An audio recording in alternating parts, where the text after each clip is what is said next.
Now, as the major cinema chain Cineworld announces they're closing hundreds of theatres for the next few months, and Odeon will only be opening at the weekends, following the announcement that the new James Bond film now won't be released until after Christmas. A small independent cinema in Sussex, the Hailsham Pavilion, is finally reopening this week after being forced to shut at the start of the lockdown. But with so many social distancing restrictions to cope with, they know that tough times still lie ahead. Charlie Rose has tonight's special report.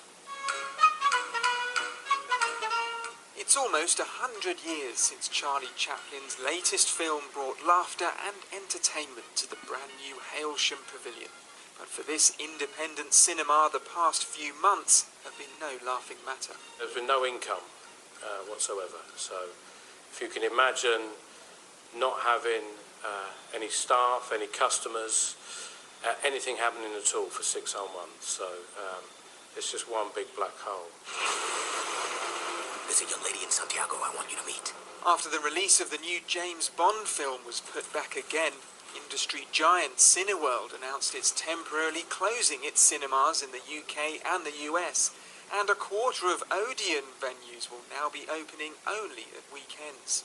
People are back at home, they don't want to wear their masks, they want to watch things on their sofa, and you know what, they're being adequately provided for by the streaming platforms. This is a real problem for cinemas now. What are they going to show to get people back into that very safe experience? But while 007's delay has left a big gap in the schedules here, the Hailsham Pavilion, which relies almost entirely on volunteers, says it doesn't need blockbuster movies to stay open. We are a single entity, one screen.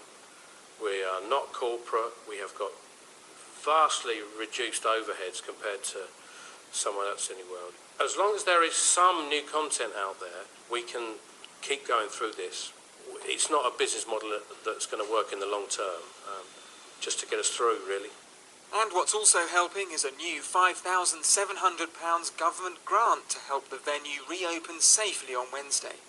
But social distancing rules mean the Hailsham Pavilion can welcome only 25% of its maximum number of guests, so success this time may require more than a few laughs.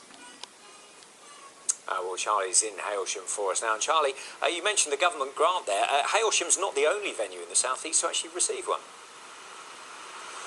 And Rob, the other venues are the Kino cinemas in Rye and Hawkhurst, and the Orion Cinema in Burgess Hill. Now, the grant here has been used to help this cinema reopen safely. In fact, there's a test screening happening tonight, and my understanding is that there's a possibility of a more substantial grant on its way here a little bit further down the line. Now, of course, the big news is the temporary closure of the Cineworld cinemas, and there's one not too far away from here in Eastbourne. And could the closure of these big cinemas see a rise in demand at small independent venues like this, Rob? We will find out, won't we, Charlie? Thank you.